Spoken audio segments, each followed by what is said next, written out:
नमस्कार दोस्तों। इमेजिन करिए आप एक रेस में सबसे तेज दौड़ रहे हैं, लेकिन आपके जूते पीछे की तरफ फिसल रहे हैं। कुछ ऐसा ही हाल आज भारतीय इकोनॉमी का है। एक तरफ पूरी दुनिया कह रही है कि Bharat fastest growing major economy है, हमारी जीडीपी ग्रोथ 7% से ऊपर है, लेकिन दूसरी तरफ हमारा रुपया इतिहास के सबसे निचले स्तर पर आ गया है। 2026 की शुरुआत में ही रुपया डॉलर के मुकाबले 90 रुपए का लेवल तोड़कर 92 रुपए के करीब पहुंच चुका है और आज करीब 91 रुपए चल रहा है।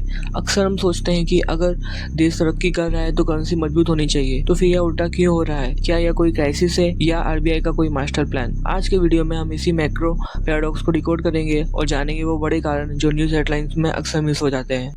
ट्रंप ने अगस्त 2025 में इंडियन प्रोडक्ट्स पर 50% टैरिफ लगा दिया था। पहले इसका मतलब समझते हैं। मान लो अब एक शर्ट अमेरिका में $20 में बेचते थे, अब उस पर 50% टैक्स लग गया तो वो $30 की हो गई। इसकी वजह से हमारा एक्सपोर्ट कम होगा, हमें कम डॉलर्स मिलेंगे, डॉलर की सप्लाई कम होगी, इससे डॉलर महंगा होगा और रुपया सस्ता। अब 2025 में जब ट्रंप ने रेसिप्रोकल टैरिफ अनाउंस किए, उसी दिन यूरोपियन बैंक स्टॉक क्रैश हो गए। इन्वेस्टर घबराकर अपना पैसा यूएस ट्रेजरीज में डालने लगे। फिर मिडिल ईस्ट में टेंशन बढ़े, रशिया यूक्रेन कॉन्फ्लिक्ट कंटिन्यू रहा। गोल्ड की कीमत अक्टूबर 2025 में ऑल टाइम हाई पर पहुंच गई, करीब $4,350 पर आउंस। इन्वेस्टर्स सोने और यूएस एसेट्स में इन्वेस्ट करने लग गए। आईएमएफ की ग्लोबल फाइनेंशियल स्टेबिलिटी रिपोर्ट साफ कहती है, जब दुनिया में डर और अनसर्टेनिटी बढ़ती है तो इन्वेस्टर घबरा जाते हैं और फिर वो अपना पैसा सबसे सेफ जगह यानी अमेरिकन डॉलर्स और यूएस बॉन्ड्स में शिफ्ट करने लगते हैं। इसका रिजल्ट ये होता है कि जब सब डॉलर्स खरीदने लगते हैं तो डॉलर्स की डिमांड स्काई रॉकेट हो जाती है, डॉलर मजबूत होता है और रुपये जैसी इमर्जिंग मार्केट करेंसीज कमजोर हो जाती है।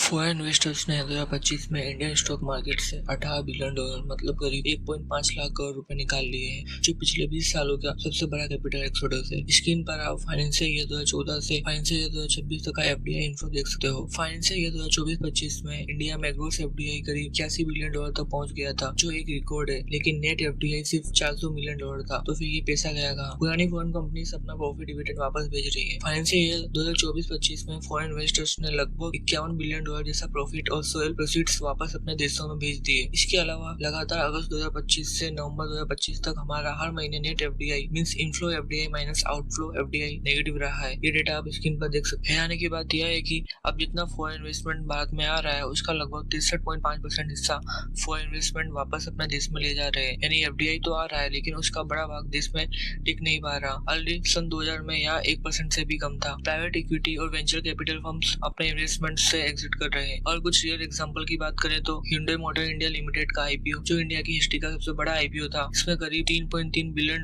मींस 27,856 करोड़ रुपए रेस किए गए थे। ये पूरा आईपीओ एक 100% ऑफरफुल सेल था, जिसमें कंपनी ने अपनी इंडियन एंटिटी में 17.5% स्टेक रिड्यूस किया है। और ये पूरा capital south Korean company Hyundai motor company, जो कि Hyundai मोटर इंडिया लिमिटेड की पेरेंट कंपनी है, में इन्वेस्ट हुआ है। इस तरह के हमें बहुत से एग्जांपल देखने को मिलते हैं जहां फॉरेन इन्वेस्टर्स अपने स्टेक्स रिड्यूस करते हैं, प्रॉफिट बुक करते हैं और अपने करंट कंट्री में री इन्वेस्ट करते हैं। इंडियन कंपनीज खुद अब्रॉड में इन्वेस्ट कर रही है। 2024-25 में आउटवर्ड एफडीआई करीब $29.2 बिलियन था। यह पिछले 5 सालों में 3 गुना हो गया है। कुछ साल पहले की बात करें यानी 2020-21, तब भारत में नेट एफडीआई करीब $40 बिलियन था, जो कि एक काफी हेल्दी सिचुएशन मानी जाती थी। उस समय net FDI to GDP ratio लगभग 1.6% था, मतलब विदेशी इन्वेस्टर्स का भारत में भरोसा मजबूत था। लेकिन अब अगर 2024-25 की बात करें तो नेट एफडीआई गिरकर सिर्फ $0.4 बिलियन रह गया है, यानी प्रैक्टिकली ऑलमोस्ट जीरो। इसके साथ साथ net FDI to GDP ratio भी 1.6% से गिरकर लगभग 0% पर आ गया है। साफ है कि पिछले कुछ सालों में फॉरेन इन्वेस्टमेंट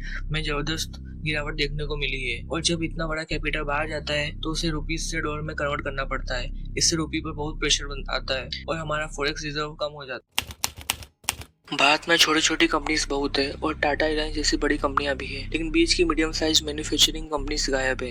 ये चीज हम आईफोन के एग्जांपल से समझते हैं। हम कहते हैं कि इंडिया में आईफोन बन रहा है, लेकिन सच ये है कि आईफोन की चिप ताइवान से इम्पोर्ट हो रही है, डिस्प्ले कोरिया से इम्पोर्ट हो रही है, कैमरा जापान से इम्पोर्ट और बैटरी चाइना से इम्पोर्ट हो रही है। भारत बस इन पार्ट्स को असेंबल करता है। इसकी वजह से टोटल वैल्यू एडिशन सिर्फ 15 से 20% है। अगर हम $500 का आईफोन एक्सपोर्ट करते हैं तो उसके पार्ट्स इम्पोर्ट करने में $400 का खर्च आता है, लेकिन नेट अर्निंग सिर्फ $100 बचती है। और ये प्रॉब्लम सिर्फ आईफोन में नहीं, कार्स, टीवी, इलेक्ट्रॉनिक्स सब में यही हाल है। तो क्या हो रहा है? जैसे जैसे हमारी इकोनॉमी बढ़ रही है, हमें ज्यादा पार्ट्स चाहिए, ज्यादा ऑयल चाहिए, ज्यादा रॉ मटेरियल चाहिए और ये सब बाहर से इम्पोर्ट हो रहा है। हम डॉलर्स कमा तो रहे हैं लेकिन उससे ज्यादा खर्च कर रहे हैं। यही है एक असली प्रॉब्लम। तो बहुत से लोग पूछते हैं आरबीआई यह क्यों नहीं रोक रहा। हमारे पास तो 723 बिलियन डॉलर के फॉरेक्स रिजर्व है, यह तो ऑल टाइम हाई है। तो फिर आरबीआई एक झटके में रुपये को 85 पर क्यों नहीं ले आता। देखिए दोस्तों, आरबीआई बहुत स्मार्ट खेल खेल रहा है। वो रुपये को आर्टिफिशियली स्ट्रॉन्ग नहीं बना रहा है। पहली बात, जब रुपये वीक होता है तो ये एक्चुअली ट्रम्प के 50% टैरिफ, जो कि अब इंडिया यूएसटी ट्रेड डील के बाद 18% हो चुका है, का एक नेचुरल जवाब बन जाता है। सोचिए, अगर आप इंडियन एक्सपोर्टर है और आपकी मैन्युफैक्चरिंग कॉस्ट 8,200 रुपये है, रुपये 82 पर है, तो आप $100 में बेचते हैं, बिल्कुल ब्रेक इवन। लेकिन 50% टैरिफ के बाद अमेरिकन बायर को अब $150 देना पड़ेगा, जो बहुत महंगा है, जिससे ऑर्डर्स कम हो जाएंगे। लेकिन अगर रुपये 90 रुपये के आसपास है तो आप थोड़ा सस्ता बेच सकते हैं और फिर भी आपको 8,550 रुपये मिलते हैं, यानी 350 रुपये ज़्यादा प्रॉफिट। वीक रुपये एक तरह से टैरिफ के शॉक को एब्जॉर्ब कर रहा है। यह आरबीआई की डेरिवेटिव स्ट्रेटजी का हिस्सा है। इकोनॉमिस्ट एक चीज़ देखते हैं जिसे हम कहते हैं real effective exchange rate, short में RER। अब ये RER बहुत सिंपल है। हम नॉर्मली सिर्फ रुपये वर्सेस डॉलर देखते हैं, लेकिन भारत तो पूरी दुनिया के साथ ट्रेड करता है, जैसे यूरोप, जापान, चाइना, सबके साथ। तो RER क्या करता है, ये रुपये की वैल्यू को 40 से ज़्यादा देशों की करेंसी के साथ कंपेयर करता है और साथ में इन्फ्लेशन का भी एडजस्टमेंट करता है। मतलब अगर इंडिया में इन्फ्लेशन 5% है और यूएस में 2% है, तो थ्योरी के अकॉर्डिंग रुपये को हर साल 3% कमज़ोर होना चाहिए, तभी परचेसिंग पावर बैलेंस में रहेगी। अब डेटा देखिए, नवंबर 2024 में इंडिया का RER करीब 108.14 था। इसका मतलब रुपये अपनी फेयर वैल्यू से 8% ज़्यादा महंगा चल रहा था। यह पिछले 20 सालों का सबसे ज़्यादा ओवर वैल्यूएशन था। दिसंबर 2025 तक ये गिरकर 104.7% पर आया।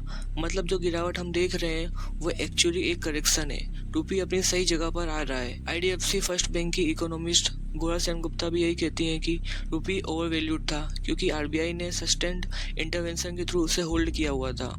लेकिन अब सबसे इम्पोर्टेंट सवाल है, अगर RBI के पास इतने रिजर्व्स हैं तो वो रुपये को फोर्सफुली स्ट्रॉन्ग क्यों नहीं बना रहा। इसका रीज़न समझने के लिए हम 1997 की क्राइसिस को समझते हैं। उस साल एशिया में एक बड़ा फाइनेंशियल क्राइसिस आया था। थाईलैंड के पास $30 बिलियन का फॉरेक्स रिजर्व था। जब उनकी करेंसी थाई बाट पर अटैक हुआ तो उन्होंने सोचा हम अपनी करेंसी को डिफेंड करेंगे, चाहे जो हो जाए। तो वो हर दिन मार्केट में डॉलर्स बेचने लगे। सिर्फ कुछ महीनों में उन्होंने $24 बिलियन खर्च कर दिए, मतलब 80% रिजर्व खत्म। और बाट करेंसी में 50% से ज़्यादा की गिरावट आई थी। इकोनॉमी कोलैप्स हो गई और IMF से $17 बिलियन का बेल आउट लेना पड़ा।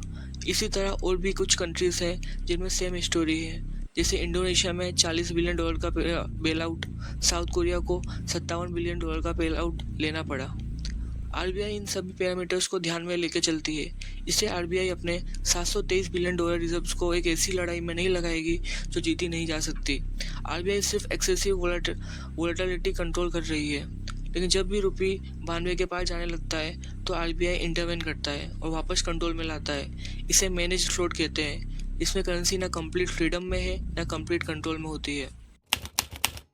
तो दोस्तों, कंक्लूजन क्या है, ये 2013 जैसा क्राइसिस नहीं है। हमारे पास स्ट्रॉन्ग रिजर्व्स है, इन्फ्लेशन कंट्रोल में है, इकोनॉमी बढ़ रही है। ये एक स्ट्रक्चर प्रॉब्लम है। जब तक हम एडवांस पार्ट्स खुद नहीं बनाएंगे जिसके लिए दुनिया हमारे कंट्री पर डिपेंड हो, इस प्रेशर से बचना मुश्किल है। शॉर्ट टर्म में फ्लक्चुएशन होंगे, लेकिन लॉन्ग टर्म में इंडिया की स्टोरी स्ट्रॉन्ग है। हमें बस पेशेंस रखना है, स्मार्ट प्लानिंग करनी है और पैनिक नहीं करना है। सबसे इंपॉर्टेंट, अपनी स्किल्स में इन्वेस्ट करो, क्योंकि अंत में जो वैल्यू क्रिएट करेगा वही आगे बढ़ेगा, चाहे रुपये डॉलर के कंपेयर में कुछ भी हो। चाइना ने डेलिबरेटली अपनी करेंसी को 30 सालों तक रखा ताकि चाइनीज प्रोडक्ट्स ग्लोबली सस्ते बने और एक्सपोर्ट्स बढ़े, जिसकी वजह से चाइना आज एक मैन्युफैक्चरिंग सुपर पावर है। इंडिया भी सिमिलर स्ट्रेटजी फॉलो कर रहा है, लेकिन बहुत केयरफुली। तो ये थी आज की एनालिसिस। अगर पसंद आया हो तो लाइक करें, सब्सक्राइब करें, कमेंट में बताएं आपके क्या क्वेश्चन है। याद रखें, करेंसी बदलती रहेगी, लेकिन एक देश की असली ताकत उसके लोगों में होती है। इंडिया का फ्यूचर ब्राइट है। मिलते हैं अगले वीडियो में। धन्यवाद।